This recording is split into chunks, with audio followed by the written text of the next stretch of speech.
नमो अर्हन्ताणं नमो सिद्धाणं नमो आयर्याणं नमो वज्रायाणं नमो लोये सबसाहूणम् बाहिर पाणे ही जहाँ तहेव अभ्यंतरे ही पाणे ही पाणन्ति जे ही जीवा पाणाते होन्ति ने दिठा पंचविंदीय पाणा मणवचिकाये सुतिन्नि बल पाणा आना पाण पाणा उग पाणेन होन्ति दस पाणा। हम प्राण का ये विषय पढ़ रहे हैं जो कि प्राण प्यासा नहीं है, प्राण प्यारा है, क्योंकि ये सब जिनवाणी के विषय हैं। आप जितना जितना उन विषयों को पढ़ते जाएंगे आपका आनंद उतना उतना बढ़ता जाएगा। जैसे हमारा एक मोबाइल होता है और उस मोबाइल में चार्जिंग होती है, तो मोबाइल तो है द्रव्य प्राण, लेकिन उसकी चार्जिंग है उसका भाव प्राण। तो समझ लीजिए मोबाइल बिना चार्जिंग के किसी काम का नहीं है, और पूरी दुनिया में कितना ही चार्ज भरा पड़ा हो, यदि उसको कोई कैरियर कोई मोबाइल ना मिले तो किसी काम का नहीं है। इस प्रकार से मेरा इतना ही कहना है कि ये तो प्राण है जिसके माध्यम से हम इन सब चीजों को जान रहे हैं। तो असली प्राण है कौन? तो स्वाध्याय असली प्राण है, अपना ज्ञान स्वभाव असली प्राण है। तो स्वाध्याय के माध्यम से वो ज्ञान स्वभाव हमें पता चलता है, तो वो प्राण का विषय वो भी बन जाता है। तो इस प्रकार से आप जितने चाहे उतने कॉम्बिनेशन बना सकते हैं।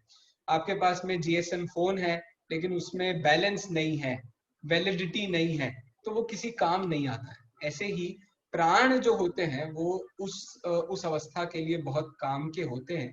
तो इस प्रकार से ये प्राण का विषय हम धीरे धीरे करके पढ़ने की कोशिश कर रहे हैं। अब चलो थोड़ा सा हम आगे बढ़ते हैं, जहां जहां तक अपन ने पढ़ लिया था एक बार उसको जरा सा रिवाइज कर लेते हैं। हाँ, तो हमने प्राण के इस विषय को कल शुरू किया था। हाँ, सबसे पहले हमने प्राण की 6 अलग अलग परिभाषाएं देखी थी। परिभाषाएं मैं आपके सामने पढ़ देता हूँ। जिनके द्वारा जीव जीता है उन्हें प्राण कहते हैं। जिनके संयोग से जीव के जीवन की अवस्था बनती है और मरण और वियोग से मरण की अवस्था बनती है, उसे भी प्राण कहते हैं।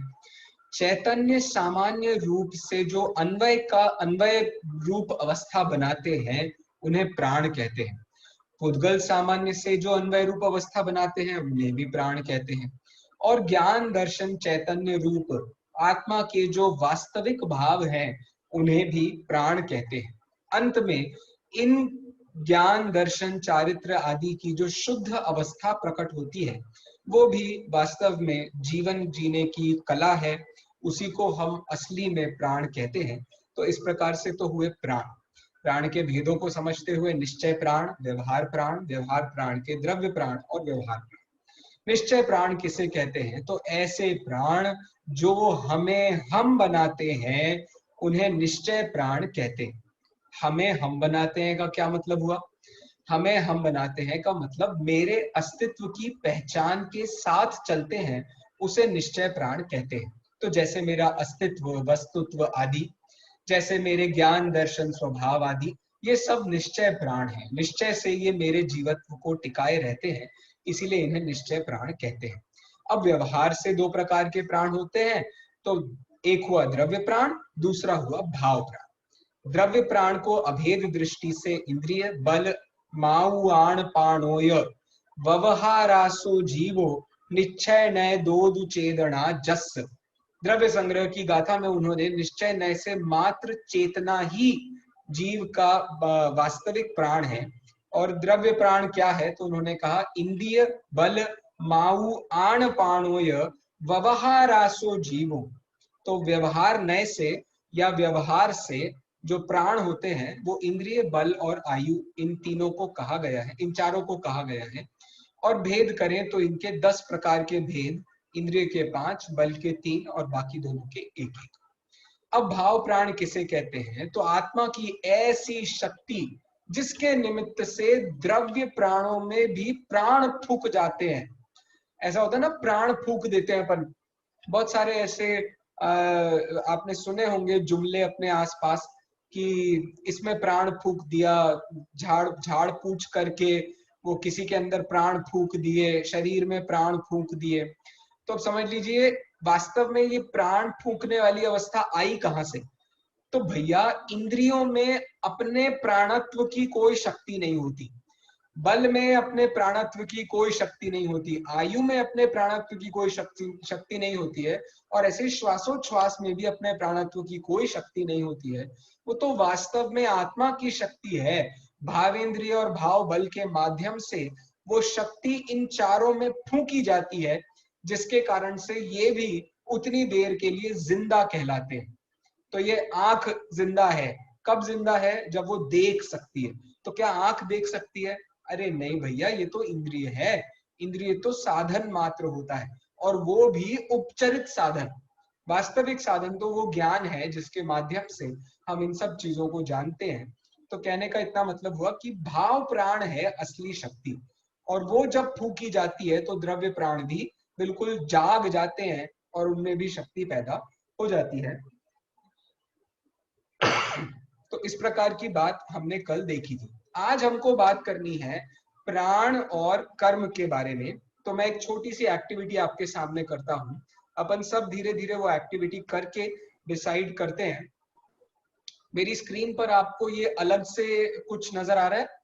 ये तत्वार्थ सूत्र के सूत्र हैं 8वें अध्याय के, नजर आ रहे हैं सबको? हाँ। अब देखो, मैं एक एक प्राण का नाम ले रहा हूं आपसे, और आपको बताना है इनमें से कौन सा कर्म का संबंध उसमें होता है। ये देखिए सूत्र क्रमांक मैं एनोटेट करता हूं। हाँ, ये देखिए, ये विषय यहां से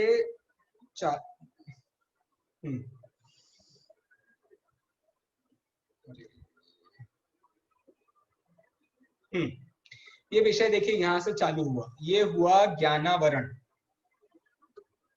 ये हुआ दर्शनावरण, यहां से लेके यहां तक, मतलब 7वें नंबर का सूत्र। 8वें नंबर का सूत्र वेदनीय, 9वें नंबर का सूत्र मोहनीय, 10वें नंबर का सूत्र आयु, नाम, गोत्र, और अंतिम जो 13वें नंबर का सूत्र है वो है व्यंतर, सॉरी क्या बोलते हैं उसको, अंतराय। तो इस प्रकार से 8 कर्मों के ये एक एक सूत्र में उन्होंने भेद बताए हैं। ठीक है, तो मैं शुरू करता हूं सबसे पहले एक्टिविटी। सबसे पहली एक्टिविटी है इंद्रिय। इंद्रिय में 5 इंद्रिय एक ही खाने में जाएंगे। आप बताओ 5 इंद्रिय का संबंध किससे होना चाहिए? 5 इंद्रिय का संबंध ज्ञानावरण से होना चाहिए, दर्शनावरण से होना चाहिए, मोहनीय, वेदनीय, आयु, नाम, गोत्र, अंतराय, किससे होना चाहिए बताइए? ज्ञानावरण। ज्ञानावरण में किससे? केवल ज्ञान से लगा लूं? नहीं, मति ज्ञान। हाँ, ये हुई ना बात। तो उसका संबंध है मति ज्ञान से। मति ज्ञान को इंद्रिय और मन के माध्यम से मति ज्ञान होता है, अपना काम करता है। वो है ना, क्या सूत्र है अपना, इंद्रियान इंद्रिय निमित्तम। ये जो सूत्र पहले अध्याय में दिया है वो मति ज्ञान के लिए दिया है। तो आ गए आपकी सारी इंद्रियां इसमें आ गई, मति ज्ञान। और किसी कर्म से उसका संबंध है? और किसी कर्म से आपको उसका संबंध समझ में आता है? दर्शनावरणीय। अरे वाह, क्या बात है बेटा, क्या बात है, क्या बात है। लेकिन दर्शनावरणीय डायरेक्टली इंद्रिय से संबंधित नहीं है। इंद्रिय का जब भी प्रवृत्ति होगी तो वो ज्ञानात्मक ही होगी, वो कभी दर्शन वाली नहीं होती है। इसलिए जो दर्शन है, दर्शन, उसका संबंध नहीं होगा। नहीं नहीं नहीं, मोहनीय, मोहनी की बताओ कौन सी प्रकृति, मोहनी की कौन सी प्रकृति से संबंध बिठाएंगे? बताइए, बताओ आप। देखो मैं जवाब देता हूँ। चारित्र मोहिनीय। नहीं नहीं नहीं नहीं, मैं जवाब देता हूँ। इसका जवाब सर्वार्थ सिद्धि में भी यही दिया है, और इसका जवाब यहाँ गोमट सार में भी यही सेम जवाब दिया हुआ है। और देखो जवाब उन्होंने दिया है नहीं, नाम कर्म भी नहीं है, इसका जवाब है वीर्यांतराय कर्म। ये जो है ना अपना, कहाँ गया अंतराय। ये इंद्रियां बिना वीर्य के काम नहीं कर सकती हैं। मति ज्ञान बिना वीर्य के काम नहीं कर सकता। श्रुत ज्ञान बिना वीर्य के, मनः पर्यय ज्ञान, केवल ज्ञान, अवधि ज्ञान, सभी ज्ञान बिना वीर्य के कोई भी ज्ञान काम नहीं कर सकता है। जैसे कि आपने सीए भी कर लिया हो और आपकी तबीयत इतनी खराब हो कि आप बिस्तर से उठ ही नहीं सकते, आपकी आंखें ही नहीं खुल रही हैं, तो बताओ किस काम आएगा आपका वो ज्ञान।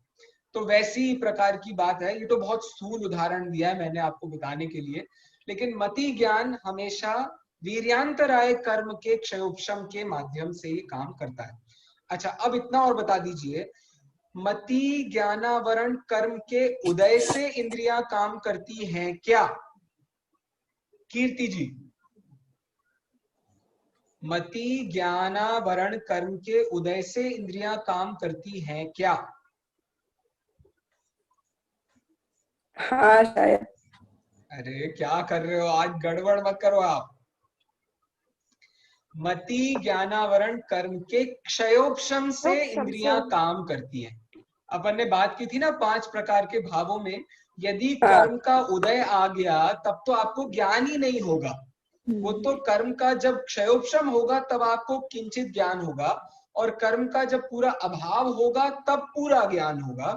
तो उस दृष्टि से क्षयोपशम के माध्यम से, तो मति ज्ञानावरण कर्म के क्षयोपशम से प्लस वीर्यांतराय कर्म के क्षयोपशम से ही हमको इंद्रिय बल के द्वारा काम होता है। चलिए अब आगे बढ़ता हूं मैं।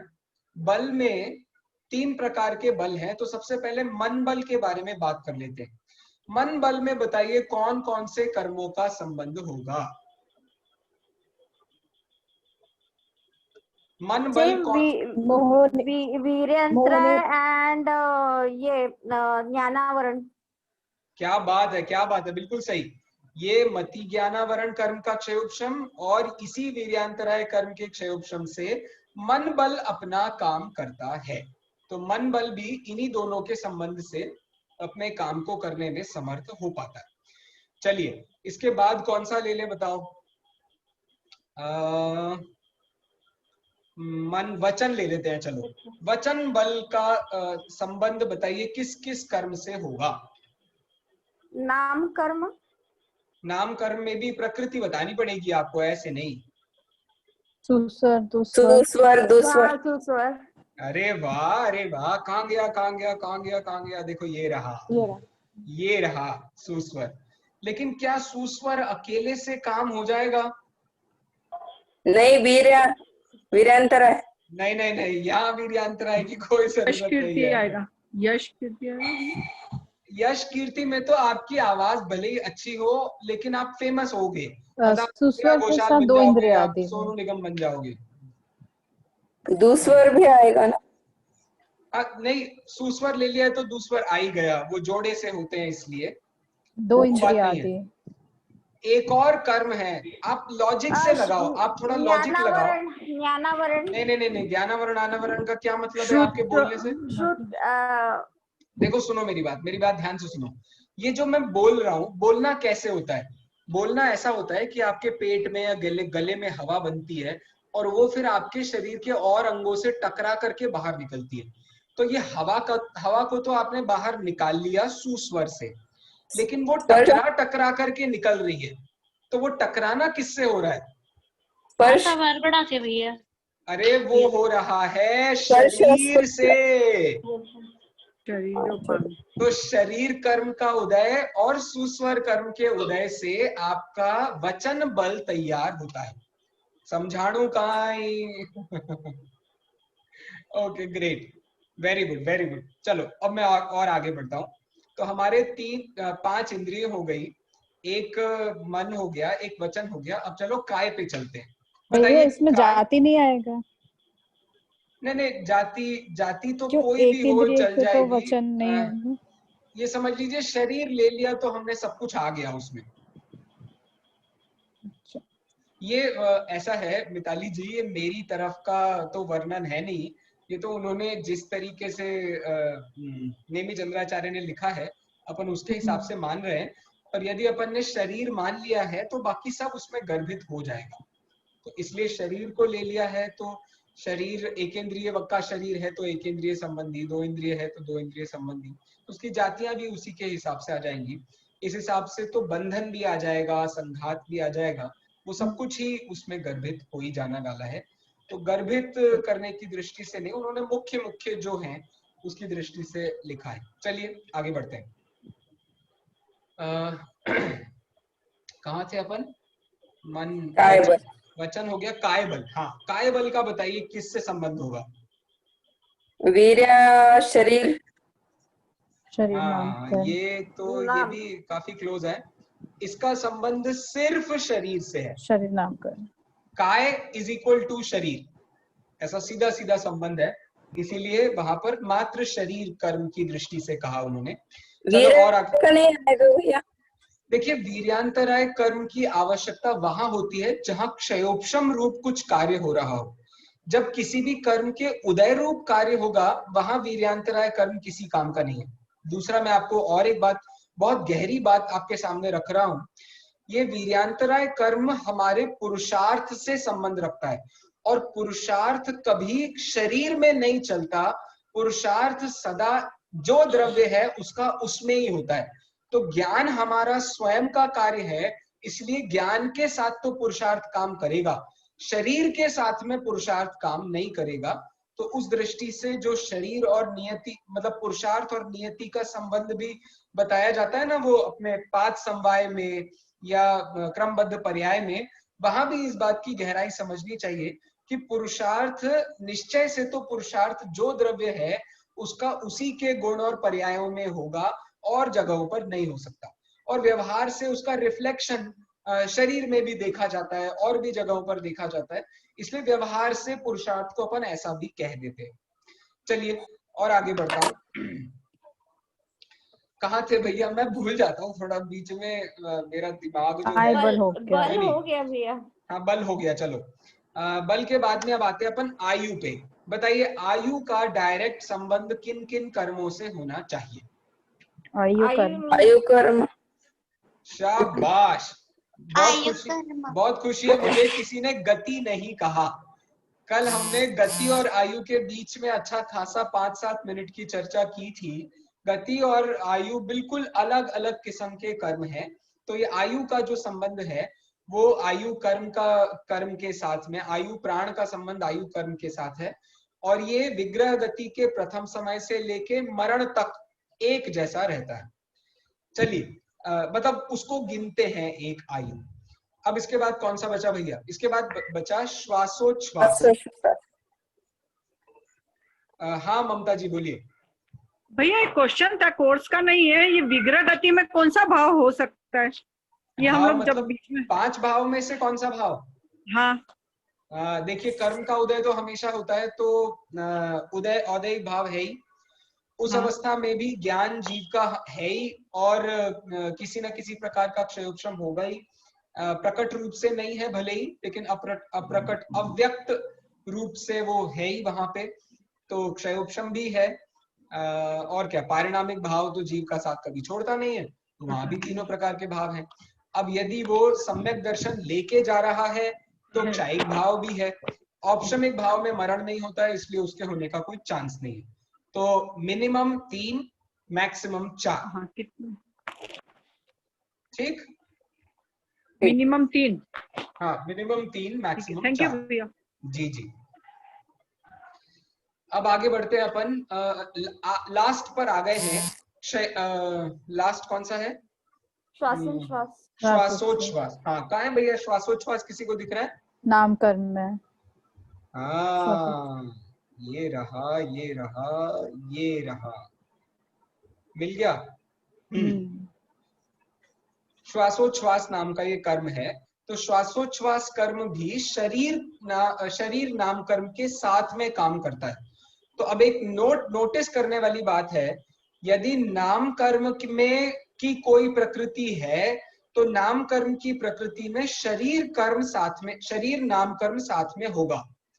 यदि उसके अलावा कोई है तो वहां पर आपको शरीर को ऐड करने की जरूरत नहीं है। फिर से बोलता हूं, जैसे श्वासोच्छ्वास है तो श्वासोच्छ्वास चूंकि नामकर्म की प्रकृति है इसलिए शरीर भी चाहिए। सुस्वर नामकर्म की प्रकृति है इसलिए शरीर चाहिए। शरीर अकेला ले लिया है तो और किसी को लेने की आवश्यकता नहीं है, जो कि बल प्राण होता है, काय बल प्राण है। फिर बाकी तो नामकर्म से बाहर है इसलिए उसमें कोई बात ही नहीं है। तो इस प्रकार से हमने ये भी देख लिया। चलो let me take you back to what we were looking at. हाँ जी, तो अब एक एक करके अपन इस पर आ जाते हैं। हाँ, सबसे पहला इंद्रिय और मन बल। तो मति ज्ञानावरण और वीर्यांतराय कर्म के क्षयोपशम से इसका संबंध होता है, इंद्रिय बल, इंद्रिय प्राण का और मन बल प्राण का। इसके बाद काय बल प्राण होता है जिसका संबंध सिर्फ शरीर नाम कर्म के उदय से है। कर्म उदय, ऊपर क्षयोपशम था, यहाँ पर उदय है। वचन बल है, इसका संबंध शरीर और स्वर नाम कर्मोदय से है। इसके बाद है श्वासोच्छ्वास, इसका भी शरीर और श्वासोच्छ्वास नाम कर्म के उदय से है। और अंतिम आयु है, आयु प्राण। तो आयु प्राण का संबंध आयु कर्म के उदय से है। यहां तक किसी का कोई प्रश्न हो तो पूछ लीजिए भैया।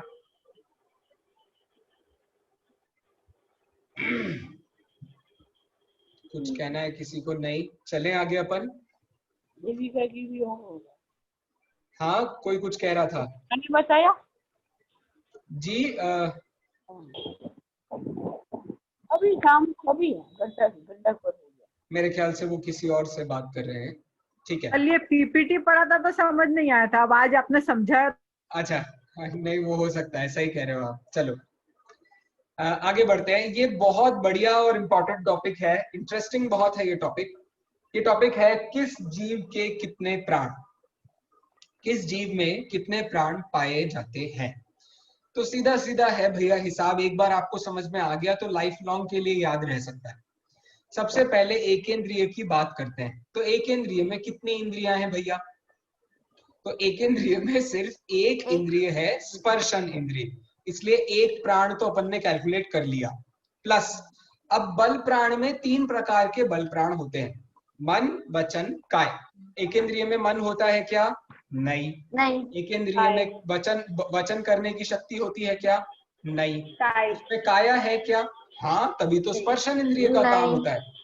अरे बेटा, हाँ, काय बल होगा तभी तो स्पर्शन इंद्रिय कुछ काम कर पाएगी, वरना स्पर्शन इंद्रिय किसके आधार से काम करेगी? ठीक है ना? अरे हाँ जी की ना जी। विराट, हाँ, ठीक है चलो। हाँ, तो फिर तो 2 प्राण हो गए, पहला स्पर्शन इंद्रिय प्राण और काय बल प्राण, 2 तो हमने कैलकुलेट कर ही लिए। ठीक है, फिर आयु का कोई ऑप्शन ही नहीं है। एक इंद्रिय है तो तिर्यंच आयु में रहना ही है उसने, तो तिर्यंच आयु के हिसाब से आयु भी है उसमें। और कोई भी जीव है तो संसारी जीव की पहचान उसकी धड़कनों से होती है, मतलब उसके समझ लीजिए नाड़ी का फड़कन भी अब वो मनुष्यों में या संगी पंचेंद्रियों में पता पड़ना आसान होता है, लेकिन बाकी में भी तो मेरे ख्याल से सांपों में, चींटियों में भी किसी न किसी प्रकार से इसका कोई रूप रहता ही है, उनके पास भी दिल तो होता ही है। तो ऐसे श्वासोच्छ्वास उनमें भी पाया जाता है।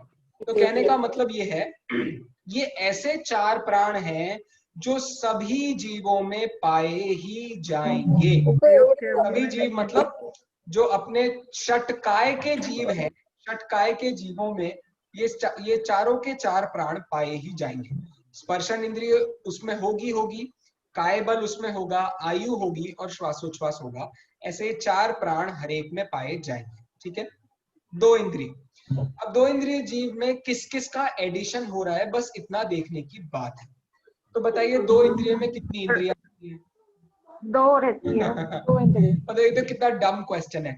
2 इंद्रियों में कितनी इंद्रियां होती है? तो 2 इंद्रियां होती है। तो स्पर्शन और रसना, ऐसे 2 प्रकार की इंद्रियां उसमें होती है। तो 2 बल हो गए पक्के। फिर इसके बाद में चलते हैं बल के पास, सॉरी दो प्राण पक्के हो गए। दो। अब चलते हैं बल के पास। तो मन वचन काय। मन होगा क्या उसके पास? नहीं। वचन हाँ होगा और काया भी हाँ। होगी। तो 2 + 2 है। 4 प्राण हो गए। आयु भी उसमें होता है, तिर्यंच आयु, और श्वासोच्छ्वास भी उसमें होता है। ऐसे टोटल हो गया 6। दिख रहा है आपको सब कुछ है? हाँ। चलिए आगे बढ़ते हैं।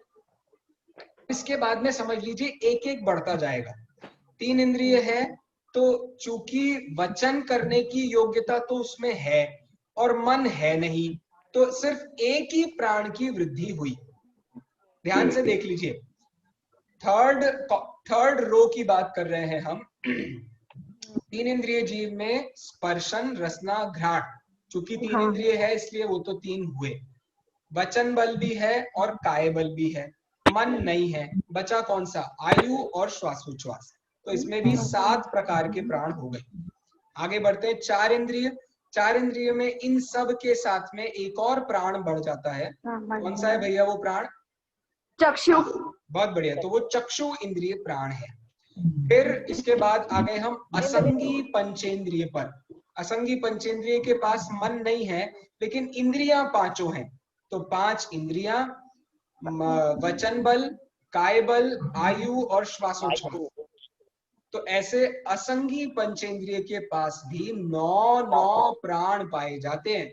और फिर आ गया इस दुनिया के लैडर में जो सबसे ज्यादा केपेबल प्राणी माना जाता है, सम्यक दर्शन की योग्यता रखने वाला जीव माना जाता है, धरती पर हित और अहित का स्वरूप जिसे पता है, जिसके पास ये बुद्धि नाम की चीज पाई जाती है, जो शाकाहार मांसाहार में चुनाव कर सकता है, ऐसा संगी पंचेंद्रिय है। ये संगी पंचेंद्रिय में 10 के 10 प्राण पाए जाते हैं। सबसे ज्यादा प्राण यही पीता है। कहने का मतलब इतना सा है कि ये हो गया हमारा संगी पंचेंद्रिय तक प्राणों के बारे में। मुख्य तो इतनी बात है। इसके अलावा भी कुछ ग्रंथ हैं अपने, जिसमें उन्होंने 13वें गुणस्थान वर्ती अरहंतों को और 14वें गुणस्थान वर्ती अरहंतों में अलग अलग प्राणों को घटित किया है। वहां उनके कहने का ये मतलब है, जिन प्राणों को वो यूज करते हैं उनकी अपेक्षा से वहां पर प्राण बताए जाते हैं। तो 13वें गुणस्थान में कोई इंद्रियों की प्रवृत्ति होती है क्या? वहां इंद्रियों की प्रवृत्ति की आवश्यकता नहीं है। नहीं होती। शरीर नहीं है, होती। इंद्रियां भी हैं, द्रव्येंद्रियां पूरी हैं, लेकिन भावेंद्रियां कुछ भी नहीं है। तो इसीलिए वहां मात्र केवल ज्ञान के माध्यम से ही काम होता है, इसलिए इंद्रिय बल की उनको आवश्यकता ही नहीं है।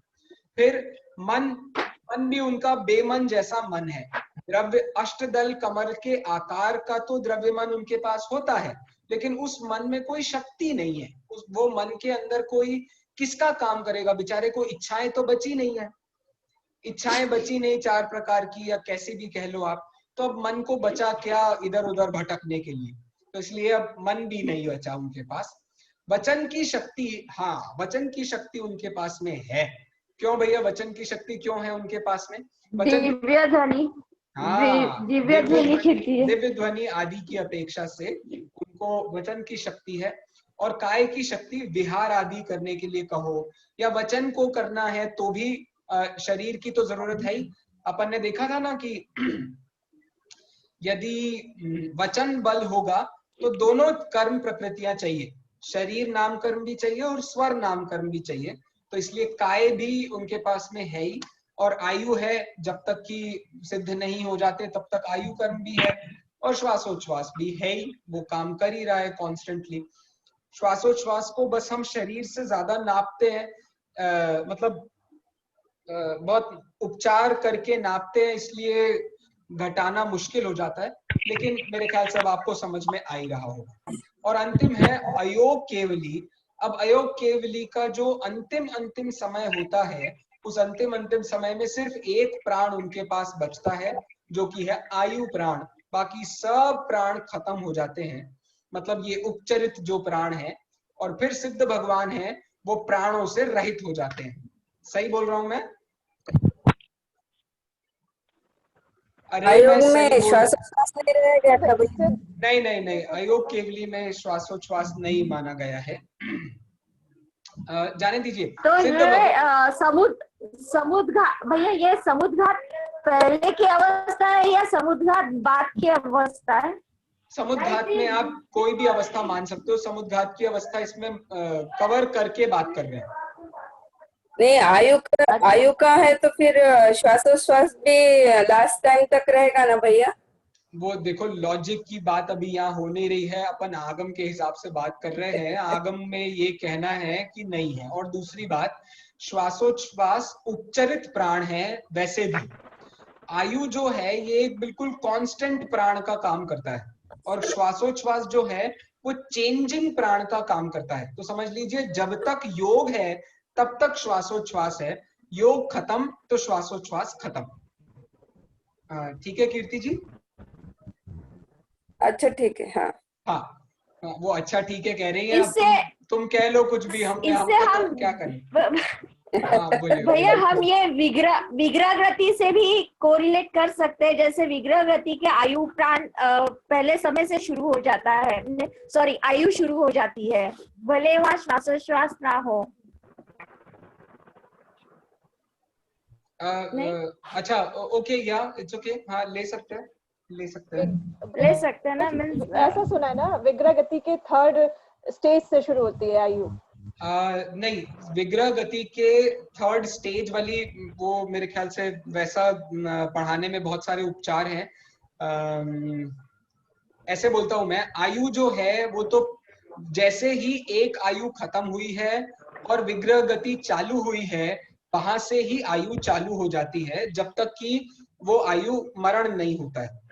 जो आप जिसकी बात कर रहे हो कि विग्रह गति का अंतिम समय, तो विग्रह गति का जो अंतिम समय होता है, वहां से जीव आहार वर्गणाओं को ग्रहण करना चालू कर देता है। मतलब वहां से उसकी पर्याप्तियां चालू होती है। ठीक है, तो वो टॉपिक थोड़ा सा डिफरेंट है, अलग भी है। तो अपन कभी तत्वार्थ सूत्र वैसे पढ़ेंगे तो एक और इंद्री भी चालू हो जाएगी भैया उस समय? हाँ हाँ, सब कुछ। उसके बाद में तो आश ईश भम, आश ईश भम मतलब आहारक शरीर, मतलब सॉरी औदारिक शरीर, क्या बोल रहा हूँ पता नहीं मैं।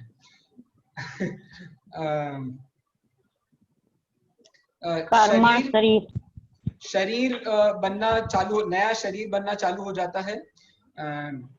इंद्रियां बनना चालू हो जाती हैं, श्वासोच्छ्वास चालू हो जाता है,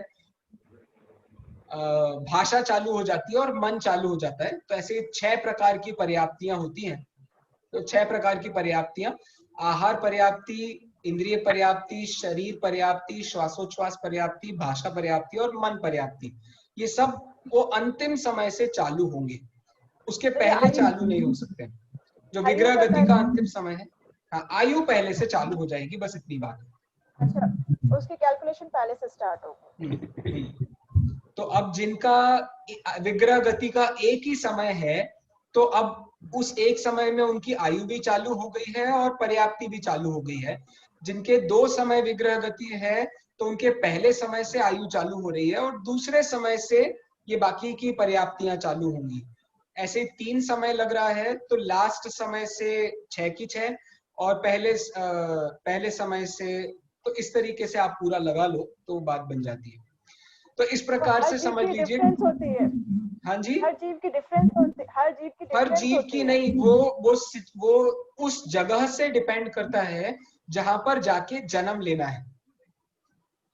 तो यदि मुझे यहाँ से सीधे ऊपर जाके जन्म लेना है और कोई जगह पर मुझे ऐसे टर्न्स नहीं लेने, जैसे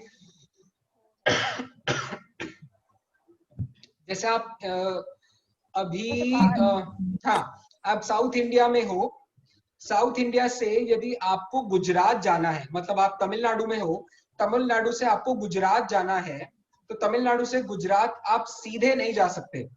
आपको पहले सीधे ऊपर महाराष्ट्र नागपुर तक आना पड़ेगा।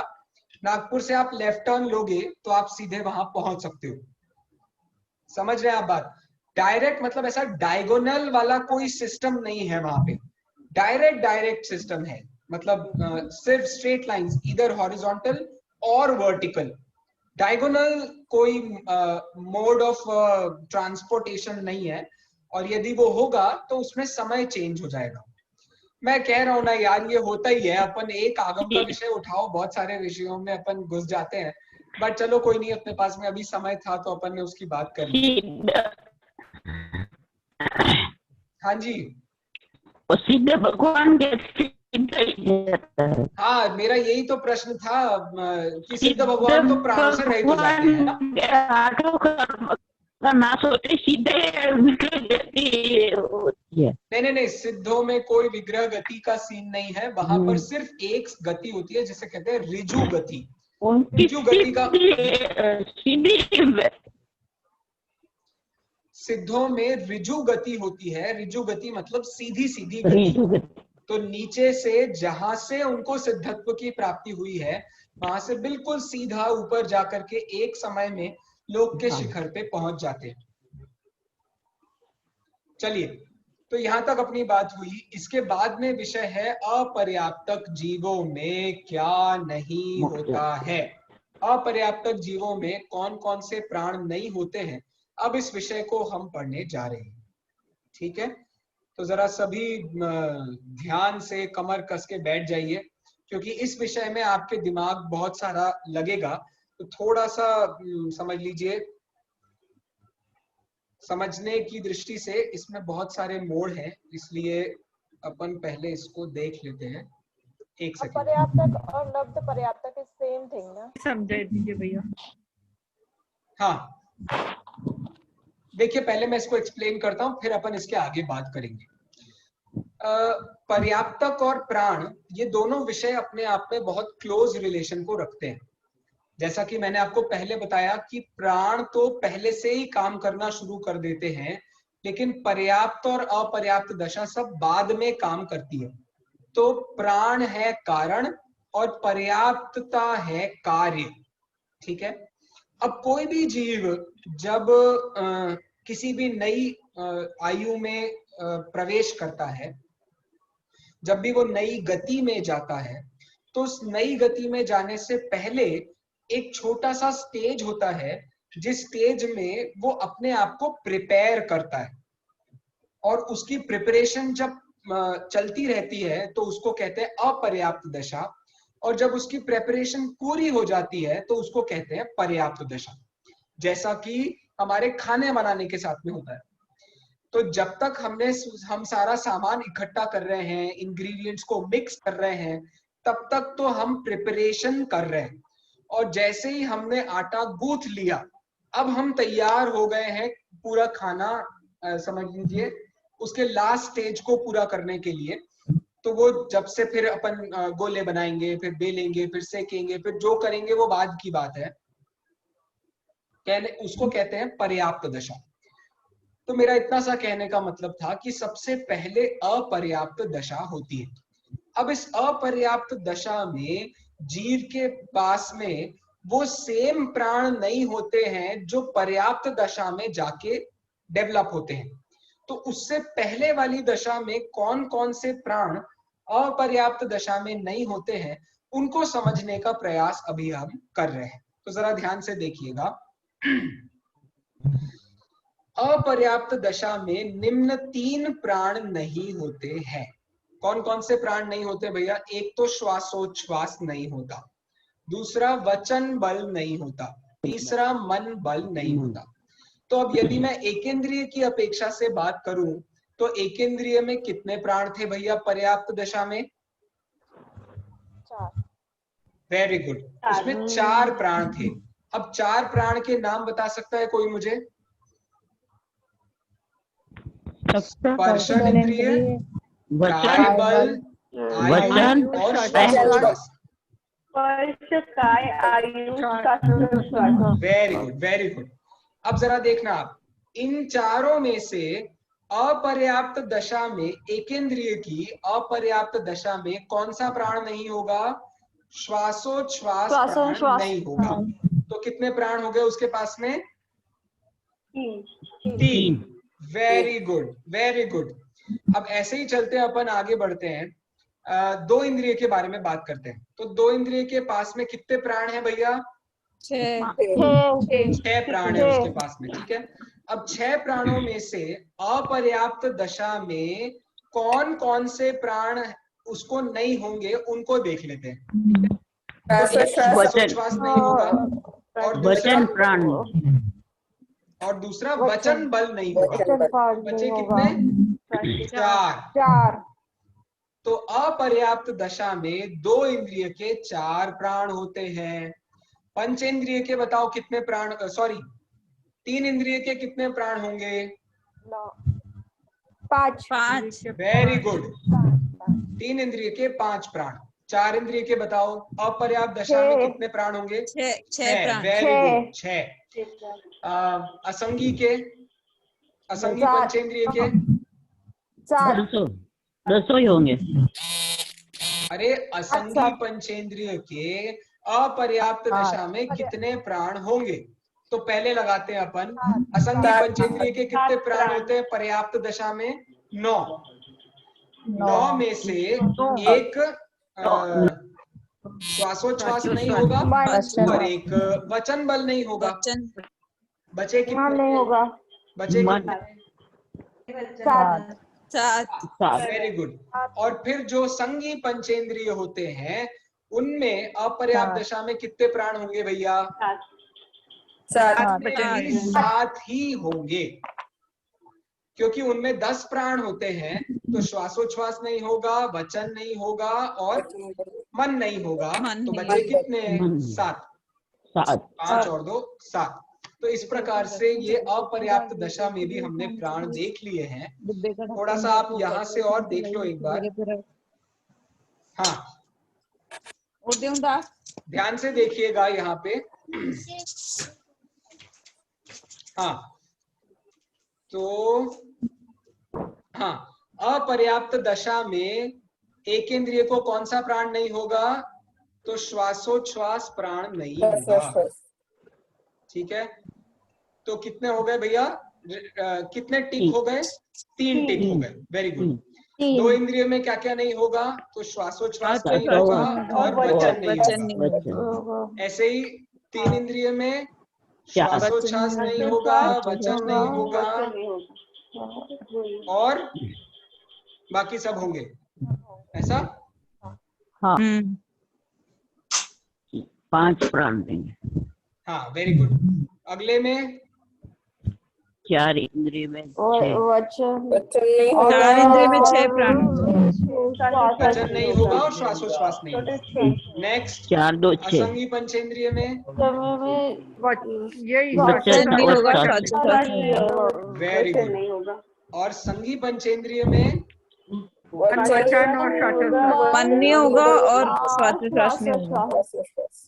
मन, श्वासोच्छ्वास और वचन 7 प्राण होंगे। नहीं होंगे। तो इस प्रकार से हमने देखा लाइन से कितना हुआ? 3 5 7 प्राण होंगे। 1 मिनट। 7 प्राण। 3 5 4 इंद्रिय, एक काय और एक आयु। 5। मैं लाइन से रिस्पेक्टिवली कह रहा हूँ। एक इंद्रिय के अपर्याप्त दशा में कितने प्राण होंगे? तो 3। 2 इंद्रिय के अपर्याप्त दशा में 4। 3 इंद्रिय के अपर्याप्त दशा में 5। 4 इंद्रिय के अपर्याप्त दशा में 6 और असंगी और संगी पंचेंद्रिय के अपर्याप्त दशा में 7। इस प्रकार से टोटल प्राणों का विभाजन होगा, ठीक है भैया। अंतिम विषय अब हम ले रहे हैं। अंतिम हमारा विषय है, लोग भ्रांतिवश मुझे शांति कहते हैं, कुछ निस्तब्ध बताते हैं, कुछ चुप। हाँ जी, तो अंतिम है लाभ। शुद्ध चैतन्य आदि शुद्ध प्राणों से सहित। कभी कभी कुछ मुझ में चल जाता है, कभी कभी। हाँ, शुद्ध चैतन्य आदि शुद्ध प्राणों से सहित शुद्ध जीवास्तिकाएं ही उपादेय रूप से ध्याना चाहिए। इस प्रकार से जो सिद्धत्व की भावना भाई जा रही है वो ही वास्तव में प्राण का अंतिम निष्कर्ष होना चाहिए, क्योंकि हमारा सबका ध्येय सिद्ध बनना है। और वो सिद्ध जो अवस्था है वो अवस्था पर्याय में तो वहां है, द्रव्य में अभी यहाँ है। तो द्रव्य में वो जो अवस्था है शुद्ध चैतन्य की, उसके माध्यम से जब हम शुद्ध जीवास्तिकाय को ध्याते हैं तब हमें उसका प्राप्ति होती है। कोई मुझे बता सकता है ये लाभ किस ग्रंथ में लिखा होगा? इसका हिंट यहीं पर दिया हुआ है। ये लाभ किस ग्रंथ से लिया गया होना चाहिए? हिंट इन ही शब्दों में है। वेरी गुड, पंचास्तिकाय संग्रह में से ये उन्होंने दिया है। और ये वाला जो 30 नंबर की जो उसकी गाथा है उसकी टीका में ये विषय आया है। और इस प्रकार से हमने ये पूरा विषय अनेक ग्रंथों के माध्यम से पढ़ा समझा है। मैं आशा करता हूँ आपको सारी बात अच्छे से समझ में आ गई होगी। कोई विषय रह गया हो, आपको कोई बात समझ में न आई हो, कुछ और बताना रह गया हो तो आप अवश्य बताना, अपन और उसके बारे में चर्चा कर लेते हैं। 2-5 मिनट हैं अपने पास। नहीं तो कुछ सूचनाएं करना है आप कहो तो मैं डायरेक्ट सूचनाएं कर लेता हूँ।